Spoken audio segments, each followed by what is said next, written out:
సాయిబాబా గారి ఆయన భక్తులు పొందిన అనుభవాలతోటి మొట్టమొదటిసారి ఈ సినిమా నిర్మిస్తూ దర్శకత్వం వహిస్తున్నందుకు నాకు బాబా గారు ఎంతో ఆయన చేసిన అనుభవాలకి అందరూ చేసినానికి నేను మనస్ఫూర్తిగా బాబా గారికి నా జన్మ ధన్యమైపోయింది ఈ సినిమాతోటి.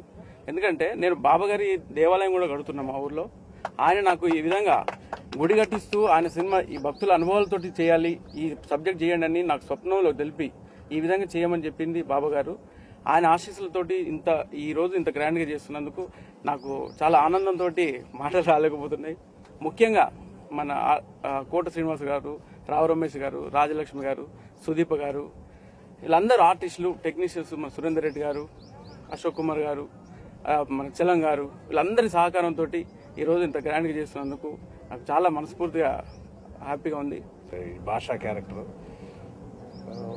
డివోటీస్ అందరికీ, బాబా భక్తులందరికీ ఈ సినిమా చాలా నచ్చుతుంది. అందరికీ బాగా ఘన విజయం సాధించాలని ఆశిస్తుంది. నాకు ఆయనకి కల్లో వచ్చిందే ఈ బాబా సినిమా తీయమని శ్రీనివాస్ గారు చెప్పారు.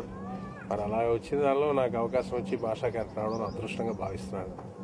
థ్యాంక్స్ అండి. సర్వమానవ సర్వమత సౌభాగ్యం కోరుకున్నటువంటి ఒక మహనీయుడు.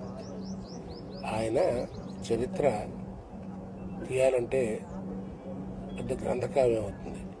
కాబట్టి దాన్ని ఒక సినిమా రూపంగా 2 గంటలలో కుదించి వారి గొప్పతనం గురించి తెలియపరచడానికి తీసేటువంటి సినిమా. అంటే బాబా ఇది అని చెప్పాల్సిన అవసరం లేదు, ఎందుకంటే ఆయన అందరి హృదయాల్లో ఉన్నారు. కాబట్టి హిందూ మతం, హిందూ సాంప్రదాయాల్లో ఒక గొప్పతనం ఉంది.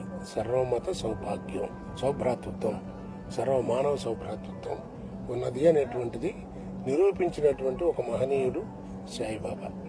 వారి యొక్క చరిత్రని ఈ సినిమా, వారి గొప్పతనాన్ని తెలిపేటువంటి సినిమా తీయటానికి పూనుకున్నటువంటి నిర్మాతలకి, దర్శకులకి ఎంతో నా అభినందనలు. అలాంటి ఒక మహనీయుడి సినిమాలో ఒక వేషం వేసేటువంటి అదృష్టం కలగడం కూడా నటుడుగా నాకు ఒక అదృష్టం.